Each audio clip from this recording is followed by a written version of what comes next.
Hello, once again welcome to a brand new video. We are in the last leg of core engineering, fifth week of core engineering. Already we have seen about electrical and electronics engineering, we saw about mechanical engineering, we saw about computer science engineering, we also saw about civil engineering. And today we are going to see about one another discipline which is a widely chosen discipline, I will say, and it's one among the 5 core engineering branches that we have.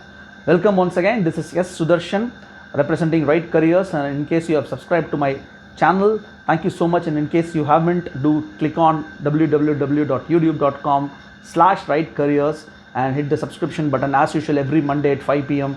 we come up with a new video. So moving on to this week's topic, we have taken electronics and communication engineering. So that completes a cycle, I would say, a cycle of 5 core branches in engineering. So what is electronics and communications engineering? As the name itself suggests, it's a discipline, or it's a branch of engineering that deals with the concepts of electronics and communications. That's what we're going to, that's what the students would be exposed to, right?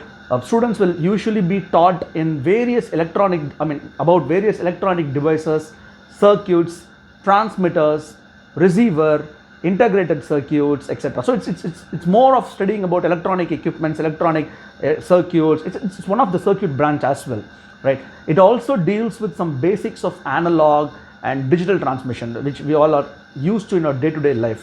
It deals with microprocessor. It also deals with some kind of satellite communication, microwave engineering, etc.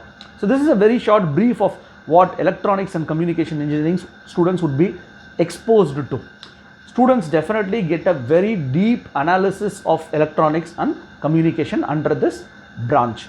Now, like EEE, electronics and communication engineering is also very, very vast. It's one of the vast branches, huge branch in engineering.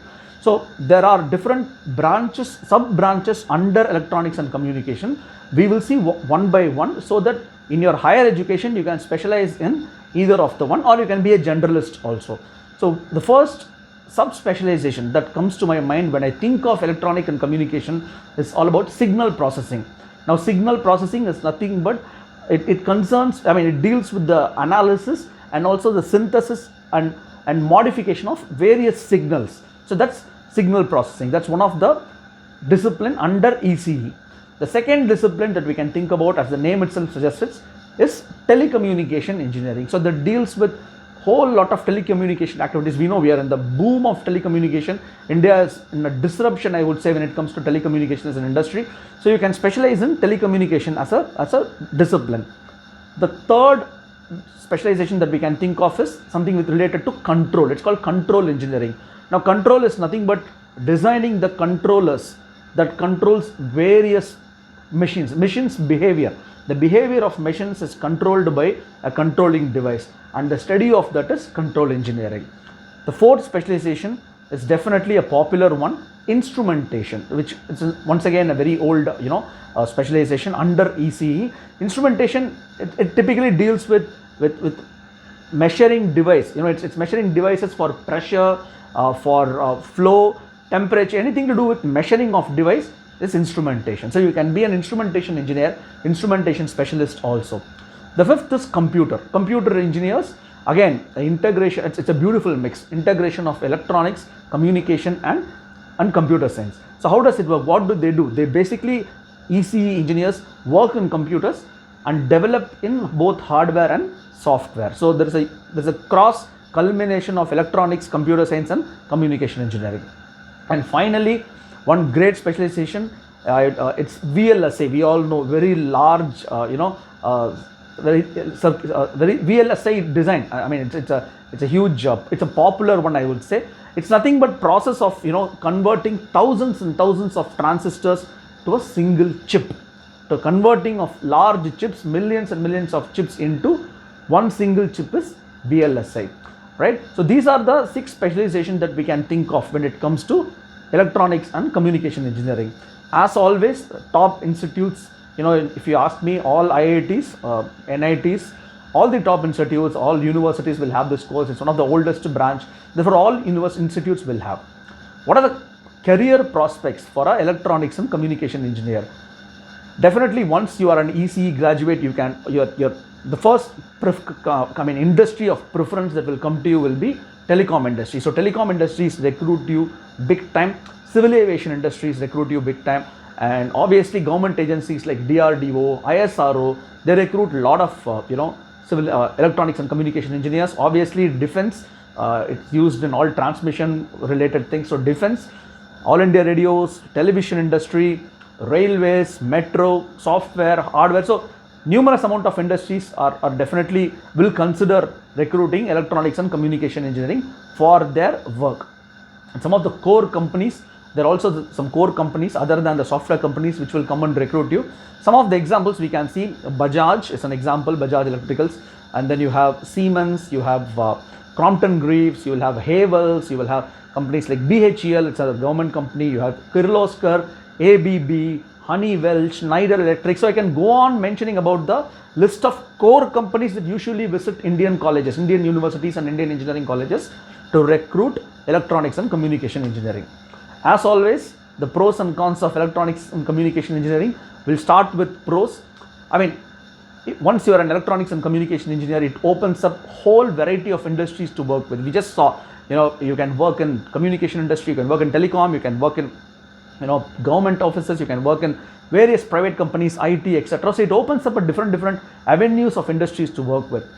The second pro I would say is, there is a great amount of flexibility because there is a whole lot of industry that's associated with ECE.